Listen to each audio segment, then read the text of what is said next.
आचार्य भगवंत का उदाहरण चल रहा है। 8 साधुओं के साथ में उनका विहार क्रम और उन पलों की उनकी मानसिक दशा। साधु हमेशा एक मानसिक दशा में जीता है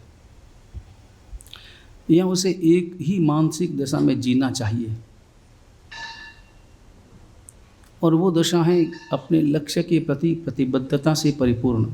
ऐसा कोई विचार उसके हृदय में उपस्थित नहीं होना चाहिए जो उसे उसके लक्ष्य से दूर कर दे, क्योंकि साधु हमेशा बना जाता है, श्रावक तो होता है। एक जैन कुल में जन्म लिया और वो श्रावक कहलाने का अधिकारी हो जाता है, बल्कि भले उसकी आचार संहिता में श्रावकत्व का कोई दर्शन भी न हो, न उसके खान पान में, न उसके रहन सहन में, न उसकी भाषा में, न उसके व्यवहार में, लेकिन तब भी वह कहलाता तो श्रावक है। साधु के साथ ऐसा नहीं है। साधु अपनी आचार संहिता से बंधा है। उसका हर काम, उसका देखना, उठना, बोलना, चलना, फिरना, सब कुछ उसकी आचार पोथी के अनुसार होता है। आचार पोथी की अपनी नियमावलियां हैं।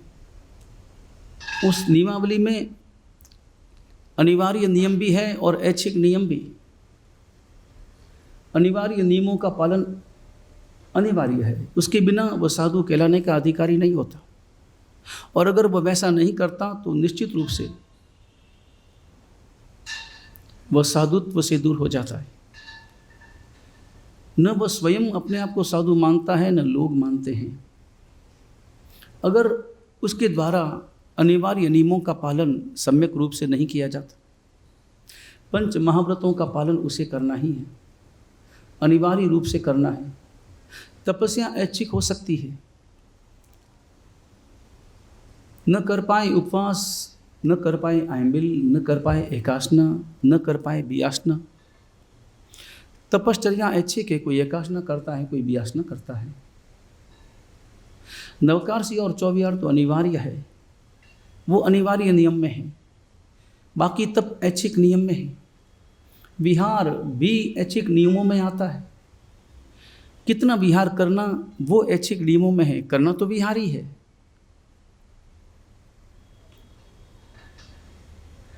दस किलोमीटर का करना या 25 किलोमीटर का करना, वो साधु अपने हिसाब से अपनी स्थितियां, परिस्थितियां, अपनी क्षमता, वो सारी बातें देख करके तय करता है। लेकिन विहार तो उसे करना ही होगा, साधुओं के अनिवार्य नियम है। उस नियम पोथी के आधार पर ही उसे अपने जीवन का निर्माण करना होता है, अपना व्यवहार चलाना होता है। लेकिन श्रावकों के पास में या उनके जीवन में ऐसी कोई आचार पोथी वर्तमान में दिखाई नहीं देती कि ऐसा होगा तभी वह श्रावक कहलाएगा। होना तो चाहिए, एक नियमावली तो बननी चाहिए जिसमें न्यूनतम नियम हो, अनिवार्य नियम हो, लेकिन एक पोथी का निर्माण तो होना चाहिए। श्रावक किसे कहें? वर्तमान में तो जिस व्यक्ति ने उस परिवार में जन्म लिया है जो वीतराग परमात्मा का अनुयायी है, संघ का सदस्य है, तो वह श्रावक कहलाने का अधिकारी हो जाता है। हालांकि संघ का सदस्य भी उसे ही बनाया जाना चाहिए जो संघ की अपनी एक नियमावली का पालन करता हो। और संघ की नियमावली में केवल इतनी ही बातें नहीं आती कि वो उस स्थान का रहवासी हो, निवासी हो, मकान बना हो या किराए पर रहता हो। केवल इतने ही नियम नहीं आते। केवल यही नियम नहीं आता कि जो अपने गच्छ की परंपरा के अनुसार केवल संवत्सरी का पालन करता हो। नियमावली तो लंबी है, और कम से कम कुछ नियम तो श्रावक के जीवन में अनिवार्य होने ही चाहिए। पूर्व पूर्व समय में जब भी किसी जैन व्यक्ति का नाम लिया जाता तो दूसरी जाति के लोगों के हृदय में जैन व्यक्ति की एक तस्वीर बन जाती और उनके दिमाग में जो तस्वीर बनती वो इस प्रकार बनती कि जैन वो है जो रात्रि भोजन नहीं करता, जैन वो है जो अभक्ष्य भोजन नहीं करता। और इसी कारण तो आज भी आप हवाई जहाज में अगर सफ़र करते हैं तब भी अगर जैन भोजन मांगते हैं तो जैन भोजन मिलेगा, और उस जैन भोजन में न तो आलू मिलेगा, न प्याज मिलेगा, न लहसुन मिलेगा, जमी कंद का उसमें कोई प्रयोग नहीं होता, वो जैन भोजन कहलाता है। कितने भाग्यशाली हैं हमने उस खानदान में, उस धर्म में और उस कुल में जन्म लिया है जिसकी अपनी एक विशिष्ट अद्भुत पहचान है। और ये पहचान हमने नहीं बनाई, ये पहचान हमारे पूर्वजों ने बनाई, लेकिन हम तो धीरे धीरे उस पहचान को मिटाने में लगे। आज भी आप कहीं जाओ तो जैन फूड मिलेगा, जैन भोजन मिलेगा, लेकिन हम उस पहचान को मिटाने में लगे हैं अपने खान पान के द्वारा, अपने आचार विचार के द्वारा, अपनी भाषा के द्वारा भी। लेकिन साधु अपनी आचार संहिता से चलता है, और आचार संहिता पर चलकर वो कोई मजबूरी नहीं है। साधु होना मजबूरी नहीं है, साधु होना परम प्रसन्नता का वरदान है। कोई भी साधु बनता है तो उसकी प्रसन्नता आप देखिए, उस समय में, उन क्षणों में उसकी आंखों की खुमारी देखिए, उसकी चाल का लालित्य देखिए, वह अपने आप में कितनी प्रसन्नता से इस मार्ग पर आता है, त्याग करता है। साधु होना मजबूरी नहीं है, साधु होना अपनी चेतना का अनुभव है। और जिसे इस प्रकार का अनुभव हो वही तो इस मार्ग पर आ पाता है, बहुत चिंतन करके, बहुत विचार करके, अपनी दृढ़ता की कई बार स्वयं के द्वारा परीक्षा लेकर। केवल परिवार ही परीक्षा नहीं लेता, वह स्वयं अपनी परीक्षा लेता है। वह सबसे पहले अपने मन से पूछता है कि तू कह रहा है, अपने परिवार के सामने अपनी बात करता है, उससे पहले तू अपने मन से पूछ। वह अपने मन से कहता है, पूछता है कि तू इस मार्ग पर जाने के लिए सोच तो रहा है, मगर यह मार्ग सामान्य मार्ग नहीं है। और ध्यान रहे, चलने से पहले जो मार्ग बहुत कांटों से भरा दिखाई देता है, चलने के बाद वही मार्ग एकदम सुकोमल और पुष्पों की सैया वाला प्रतीत होता है। यह अनुभव बाद का है, यह अनुभव पहले नहीं होता। यह अनुभव बाद का है कि यह मार्ग कितना निश्चिंतता का है, यह मार्ग कितनी प्रसन्नता का है। और वे साधु विहार कर रहे थे, विहार करके पहुंचे थे। उस दृश्य की कल्पना करो, जब एक वटवृक्ष हो और चारों तरफ धूप हो, और दोपहर के 11 बजे हों, 11:30 बजे हों, एकदम सूरज सिर पर आ गया हो और भयंकर रूप से तप रहा, और केवल छांव थोड़ी सी जगह पे है, जहां वो वटवृक्ष है, जहां उस वटवृक्ष की छांव है, लेकिन ताप नहीं लग रहा है, मगर भड़तपा तो लग रहा है। भड़तपा कहें, दूर जो धूप है वो जो आंखों में चुभती है, उस गर्मी का जो एहसास होता है, वो वातावरण तो था। और वो साधु बैठे हैं, आचार्य भगवंत हैं,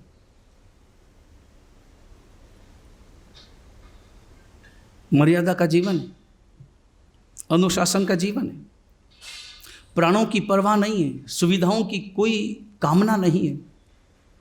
हालांकि सुविधाएं चाहते तो एक सुविधा मांगे वहां पर 10 सुविधाएं मिलने के लिए तैयार रहती है। तो जैन संघ की क्या अद्भुत विशिष्टता है, और क्या साधु संतों के प्रति जैन संघ की भक्ति है। जैन संघ नमन करने योग्य है। क्या साधु संतों के प्रति उनकी भक्ति है, उनका प्रेम, उनका वात्सल्य भाव। हम जब गोचरी जाते हैं घरों में, छोटे गांवों में,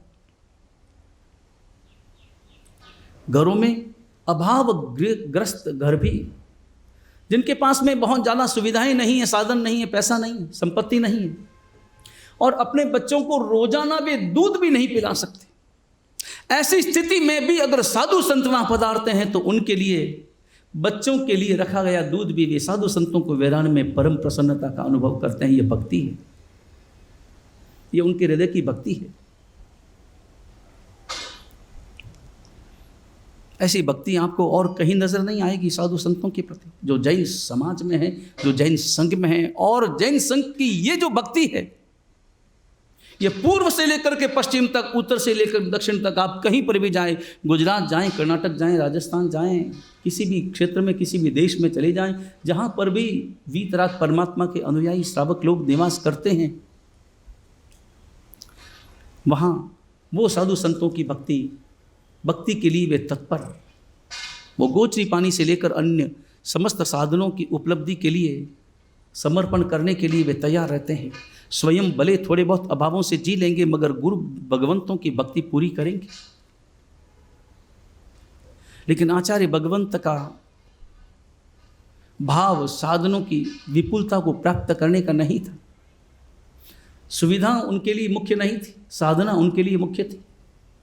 और लक्ष्य की प्रतिबद्धता, लक्ष्य बोध, प्रतिपल, उनकी वाचनों में भी, उनके विहार में भी, उनके वार्तालाप में भी लक्ष्य बोध परिलक्षित होता था। भी साधुओं को भी यही तो उपदेश देते थे, प्रतिपल यही उनका शब्द प्रवाह बहता था कि तुम्हें किन भावों में जीना है, किस विचार में जीना है। बाहर क्या मिल रहा है वो महत्वपूर्ण नहीं है, भीतर में क्या विचार चल रहा है वो महत्वपूर्ण है, और विचारों की दिशा महत्वपूर्ण है। तुम्हें अपने विचारों की दिशा को परिवर्तित नहीं करना है। बाधाएं तो बहुत आएंगी, स्पीड ब्रेकर बहुत आएंगे, जो तुम्हें तुम्हारी दिशा को बदलने के लिए मजबूर भी कर सकते हैं। ऐसा वातावरण भी तुम्हें उपलब्ध होगा, ऐसा प्रतिकूल वातावरण भी और ऐसा अनुकूल वातावरण भी उपलब्ध होगा।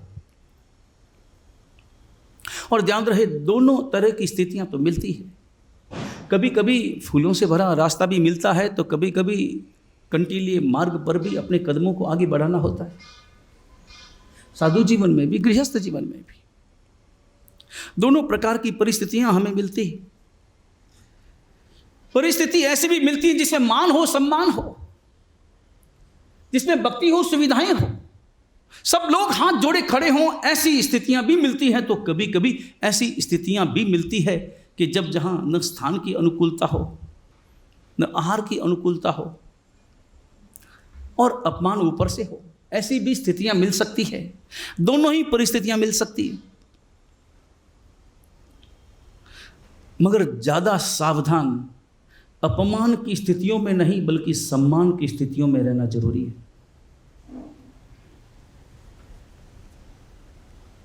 प्रतिकूलताओं को तो व्यक्ति बड़ी आसानी से झेल लेता है, अनुकूलता को झेल पाना सहजता से बड़ा मुश्किल काम है।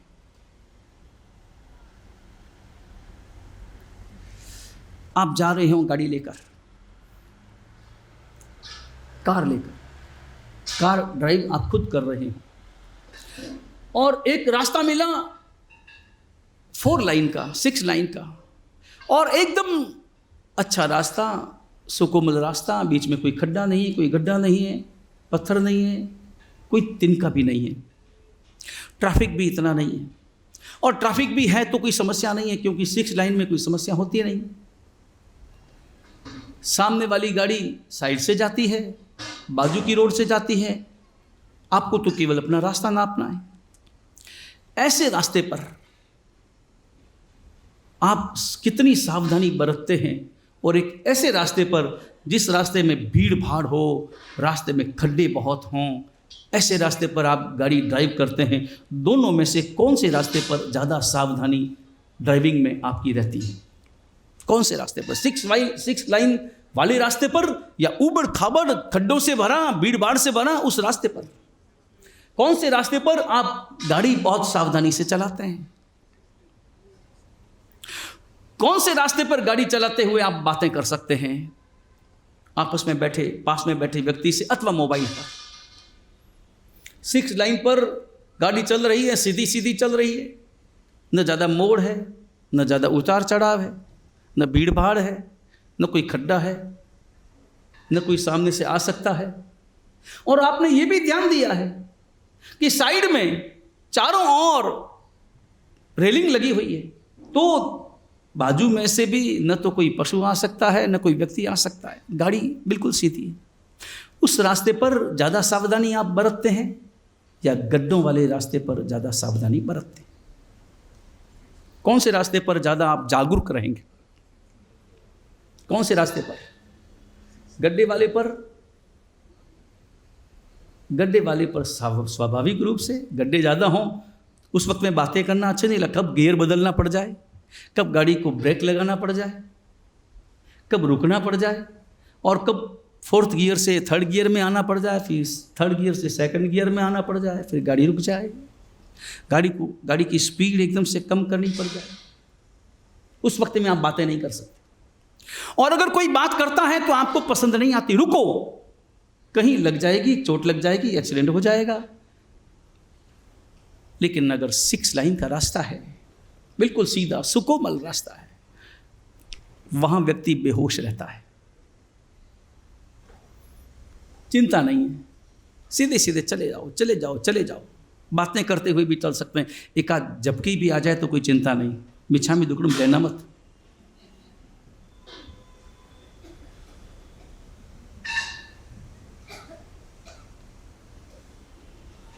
कंटीला मार्ग हो, व्यक्ति सावधान रहता है, और अच्छा मार्ग हो, व्यक्ति असावधान हो जाता है। साधु जीवन में भी अथवा गृहस्थ जीवन में भी ये 2 प्रकार की परिस्थितियां हैं, सम्मान की भी अपमान की भी, प्रतिकूलता की भी अनुकूलता की भी। प्रतिकूलता में व्यक्ति सावधान रहता है, ऐसे ही जैसे गड्ढों वाले मार्ग पर ड्राइवर सावधान रहता है, ऐसे ही प्रतिकूलता का मार्ग हो तो व्यक्ति सावधानी से चलता है, क्योंकि साधु को याद रहता है। प्रतिकूलता तुरंत याद दिलाती है तुम्हें तुम्हारे अस्तित्व की, तुम्हें तुम्हारे स्वरूप की, तुम्हें तुम्हारे लक्ष्य की। प्रतिकूलता याद दिलाती है। और अगर प्रतिकूलता में भी व्यक्ति असावधान हो जाए तो उस व्यक्ति को तो सावधान कौन कर पाएगा? हम प्रतिकूलता में ज्यादा सावधान रहते हैं या अनुकूलता में? पसंद क्या है, प्रतिकूलता या अनुकूलता? हमें पसंद कौन सी स्थितियां हैं? प्रतिकूलता ज्यादा पसंद है या अनुकूलता ज्यादा पसंद है? पसंद तो अनुकूलता को ही करते हैं। गड्ढों वाला मार्ग आ जाए तो उस वक्त में आपकी भाषा कैसी हो जाती है? भाषा अच्छी होती, विचार कैसे होते हैं उन क्षणों में? क्या क्या विचार मन में उमड़ते हैं? कैसी सड़क है, कैसा क्या है, पैसा खा गए, ये हो गया वो गया। अनुकूलता हमें पसंद आती है। पसंद अनुकूलता करते हैं क्योंकि अनुकूलता हमें बेहोशी देती है, और हम बेहोश होने में राजी हैं। हम जागना कहाँ चाहते हैं? हम तो सोने में आनंद का अनुभव करते हैं। यहाँ सोने शब्द का अर्थ केवल उतना ही नहीं है कि हम बिस्तर लगा करके सो जाएं और नींद ले लें। यहाँ आंखें बंद करके सोने वाले, नींद में सोने वाले, वो सोना नहीं है। खुली आंखों से जो सोने वाले हैं वही सोना है, और वो सोना हम पसंद करते हैं। नजरअंदाज करना हम पसंद करते हैं। अपने मारवाड़ी में कहावत है, आंख आड़ा कान कर दिया। सामने दिखता है फिर भी अनदेखा करना हम ज्यादा पसंद करते हैं। हम जागरूक होना नहीं चाहते, जागना नहीं चाहते, और हम वही काम करते हैं जो काम हमें सुलाते हैं। वही काम हम करना पसंद करते हैं जिनसे हमारे अंतर में बेहोशी छा जाए, और इस बेहोशी के कारण से तो अनंत जन्मों की यात्रा है। इतने जन्म जो बीते हैं उसी बेहोशी के कारण बीते हैं, और अब भी हम जागे नहीं, अब भी हम होश में नहीं आए हैं। इस जीवन को पाकर के भी जो जीवन होश के लिए मिला है, जो जीवन जागने के लिए मिला है, यह जीवन सोने का जीवन नहीं है। यह जीवन न सोने का है, न खोने का है, न सोकर खोने का है। यह जीवन तो जागने का जीवन है, क्योंकि इसी जीवन में जागने की अनुकूलता है। इसी जीवन में आपको जगाने वाला मिलता है, और जगाने वाला भी इसलिए मिलता है क्योंकि जागने की क्षमता आप में है। वो अनुकूलता आपको प्राप्त है, जागने की अनुकूलता प्राप्त है, और फिर भी अगर हम नहीं जाग पाते, फिर भी अगर हम होश में नहीं आ पाते, फिर भी हम बेहोशी में जीना पसंद करते हैं, केवल और केवल अनुकूलता, केवल और केवल अनुकूलता की इच्छा, इंद्रियों को कैसे हम संतुष्ट करें, इंद्रियों को कैसे हम पुष्ट करें, इंद्रियों के पोषण में हमारा सारा पुरुषार्थ लग रहा है, मगर आपको पता नहीं है कि इंद्रियों का तो पोषण हो रहा है, मगर इंद्रियों के पोषण में इंद्रियों के शोषण की ही व्यवस्था कर रहे हैं। भले वर्तमान में हम इंद्रियों का पोषण कर रहे हैं, मगर भविष्य में पूर्ण रूप से अपने शोषण की जिम्मेदारी स्वयं अपने हाथों से तैयार कर रहे हैं। जागरूक होना है, जागना है। प्रतिकूलता भी मिलती है, अनुकूलता भी मिलती है। प्रतिकूलता को सदा सदा पसंद करो, अनुकूलता को नहीं।